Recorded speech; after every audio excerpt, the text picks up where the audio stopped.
Hello, everyone. My name is Tanisha Comers. I am a certified financial planner and the president and founder of KFLA, Canada's first financial literacy agency.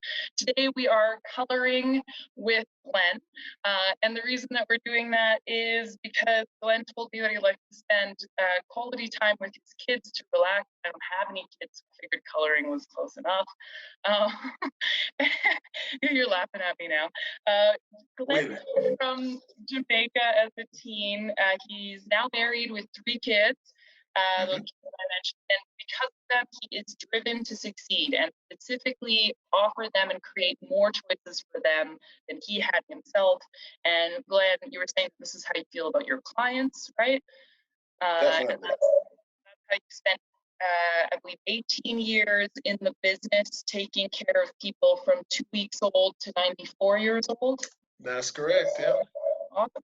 Okay, so then just remind me of your licenses because I believe you're insurance licensed for I one. am, yes. You also have a CHS and an EPC. Please tell me what those are. So CHS is what's called Certified Health Specialist. It's Okay. basically saying as far as critical illness and disability insurance goes, I have above average knowledge, is what it's saying, right? So we won't say expert quite, but above average knowledge. Above average knowledge. That's pretty good. Pretty good. Honestly, that material is pretty complicated. It can be. And EPC is it's Elder Planning Council. So it's basically designation that says that you've gone through some different things to help people as they age do planning. So you're looking at stuff not just financially, but emotionally, what things people go through, and then culturally, and a few different considerations outside of just the financial part of it. But to help your clients as they age, basically. Right, fair enough. Which actually plays really, really well into insurances, right? Because at the end of the day, insurance is a long-term sort of planning strategy. You mentioned that you're really in this business to help build legacy, and you consider yourself an intergenerational impactor or planner. Yeah. I mean, really, truthfully, financial planning is that. It's intergenerational planning where you're looking forward and you're saying, okay, I'm doing this. What am I doing for the next generation? What's going to happen after that? And I know you're an immigrant directly. I'm the product of immigrants. I know a lot of immigrant families think multi-generationally. What are they building? Where are they going? So how does insurance work with investing? Because we are going to talk today about guaranteeing investments for yourself, for the next generation, whatever you happen to need. So yeah, what's the connection there, Glenn?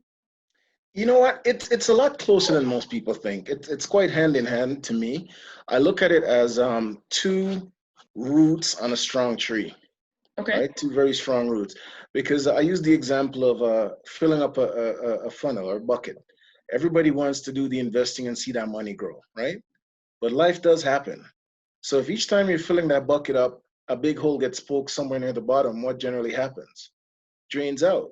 Well, insurance is like your quick patch or a new bucket, so to speak.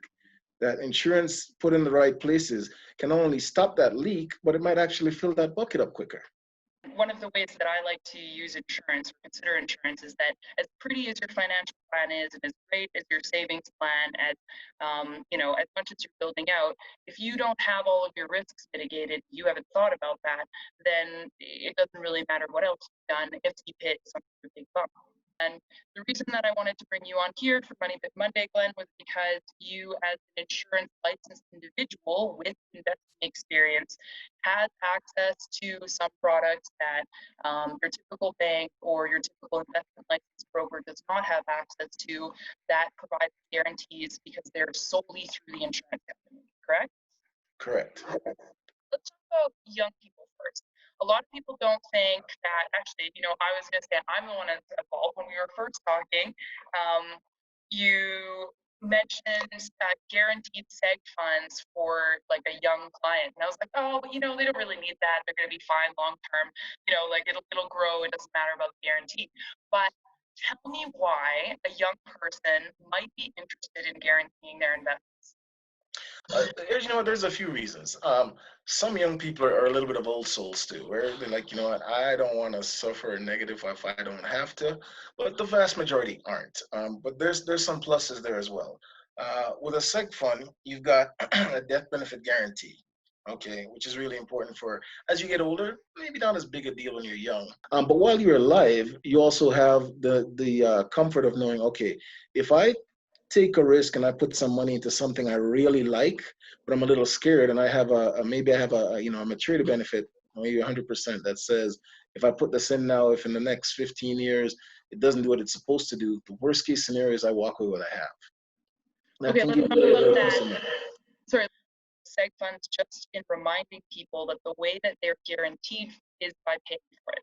So basically, you're getting a usual, like a mutual fund, which is managed money. That's a pool of managed money, and you have on top of it the layer of guarantee, which is the insurance contract you pay a small percentage for. And so that's basically the way that they work. And so it's an effective way to be in the market. And if you consider that you're a very conservative investor and you would be earning 0.5% in a high interest savings account, or maybe earning 4% in a conservative fund and paying some of that, maybe 2.5% in management costs. Let's talk about that a little bit more. So what you're Yeah. saying is that, so me, 25, I want to put money in the market, but I'm not comfortable with fluctuation. I do not want to see a dip in my value whatsoever. I work hard for my money, but I also understand that I need to have it in the market. It needs to grow. So, are you saying that basically, if I put money into the market with a segregated fund, then I can see it invested and like doing whatever investments need to do, while at the same time guaranteeing what I put in? That's correct. You can have some peace of mind. Now, mind you, there's going to be some time there, but at the end of the day, if you're young, you're likely looking longer term, right? Right. If nothing else happens, I'm going to get my money back, right? So it gives you peace of mind to kind of put your toes in the water where it should be, so you can experience some of these markets. Right. And I mean, we got to admit that like young people coming into the market right now have seen both the 2008 crash as well as the COVID-19 Madness Monday there. So I mean, those are two once in a lifetime market corrections happening within a decade. Well, It is. 12 years. So you know, it's definitely strong in people's mind. I have a lot of younger clients now that are nervous, I believe should still have access to market growth, right? Because we all know that a lot of interest rates, if you're making 0.5% on a savings plan or in a high interest savings account, I actually literally had a client come in with a 0.2% high interest savings account. Yeah, 0.2%. Anyways, so we all know that if your cash is sitting there, you're literally losing money.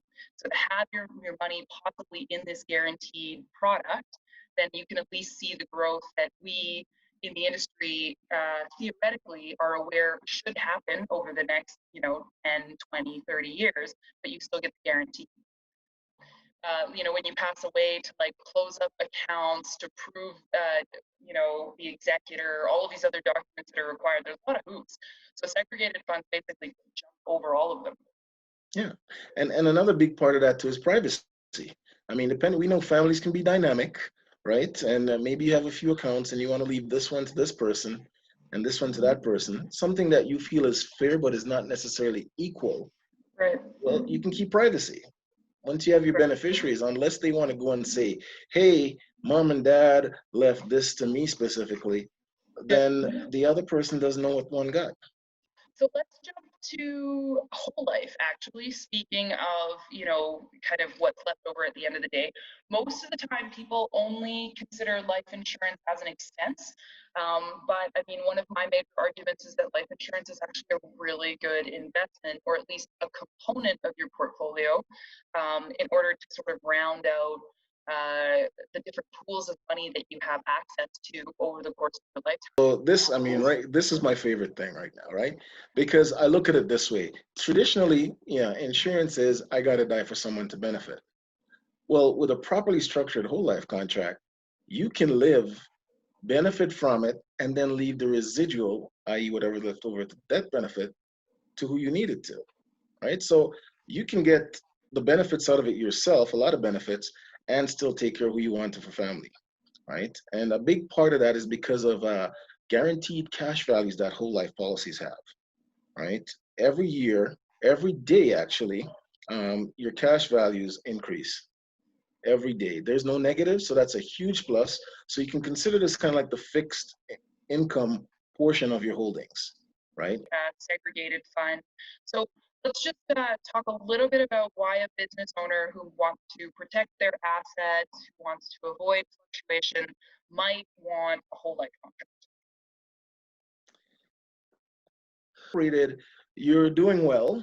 You've got a bunch of cash sitting in your corporation, and at this point, you're going, okay, I'm doing well, but if I take out this money now, I'm going to get hit with some taxes. So I'm going to take out what I need, which most accountants will help you figure out.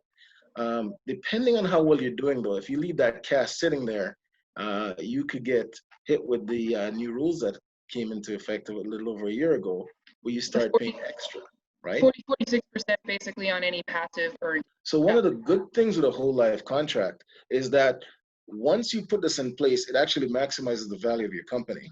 One, because of that attached death benefit.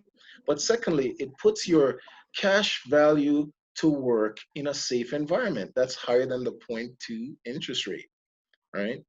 You're looking at, with guaranteed cash values, you're looking generally somewhere around 4% within the guaranteed cash values that you as a business owner still have access to if an opportunity comes up, or whether it's equipment that needs to be uh, taken care of, or whatever it may be. You still have access to your cash, or a good chunk of that cash. So you increase your value, okay? You do better as far as your overall return rather than it sitting there, and you protect it from taxation at the time as well. So there's a few pluses to doing that. You mentioned protecting it from taxation. That's actually another reason to be invested in an insurance contract. Not only can you guarantee basically the growth, but any growth that you're getting within the insurance contract is actually tax sheltered. I have this really great example of a guy that I worked with many years ago who, as with all business owners, once he was getting close to retirement age, was getting really, really sick of the game. Like the constant fluctuation, the risk, that. So what we ended up doing for him was we ended up setting up a guaranteed fund, a guaranteed investment fund. So basically a segregated, right? So it's invested plus insurance, um, plus a lifetime income benefit. So it's a relatively complex product that's not available in many places on the market, but if you find it, it's for a very few right people. So Glenn, you want to tell us a little bit more about it? So those are also wonderful, and I've had more clients looking at that because you're right. Whether it be business owners or employees, one of the biggest worries is I don't want to outlive my money, Right. right? And whether that's a couple 100,000 or a few million, it depends on your lifestyle. But the worry is I don't want to outlive my money. So there are products that we can set up where you have a guaranteed stream of income for the rest of your life. That can be the annuity or the lifetime withdrawal product, right? Okay. So they both offer that benefit, right? So the beauty of that lifetime withdrawal product is actually it's going to take a while to get into that, but the bottom line is this: even if your funds would have run out once you're in it, because of the nature of the program, they would continue to pay you as long as you're alive because that is their guarantee for that product. These products are really cool from as you're saying, with basically creating your own pension sort of perspective. Exactly. And with that, actually, because you're creating your own pension, you and everybody else knows that the pension plan in Canada is invested itself in a relatively moderate portfolio that would look fairly similar to something that you could purchase either as a segregated fund or as a gift live product we were talking about. Yeah, and generally through a seg fund, you also get that pension income tax credit too, which you don't always get outside. So there's some other bonuses too. I forgot about that. That is a really cool bonus. Yeah. Yes. Okay, so then actually, since we're talking about income, let's move forward to our retirees. I know you and I, Glenn, because you're an elder planner, I'm a registered retirement consultant. We speak with a lot of people that are in their like 50s, 60s, 70s, and what they're looking at is how can I make sure that my income is gonna is going to be there forever? How can I guarantee that income? However, there are situations where, if someone's leaving a job and they had, commuted pension or they got a lump sum and they're sitting going, okay, what do I do now? What do I do?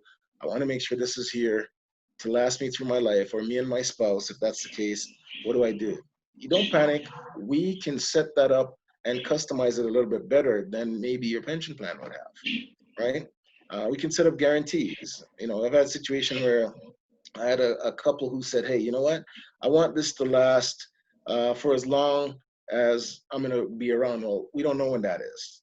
So is there a minimum age you like, or maximum age? So I said, how about up till age 90? And he said, well, what if I die and my wife die?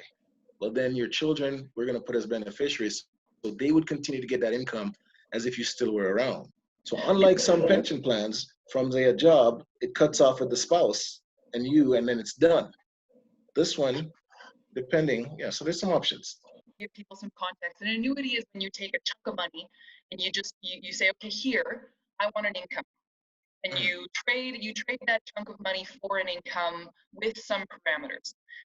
So we're talking about these parameters being that, okay, I am going to live on this until I'm 90, or I would like this to continue as long as I'm alive, or I want to make sure my kids get paid out, or et cetera, et cetera.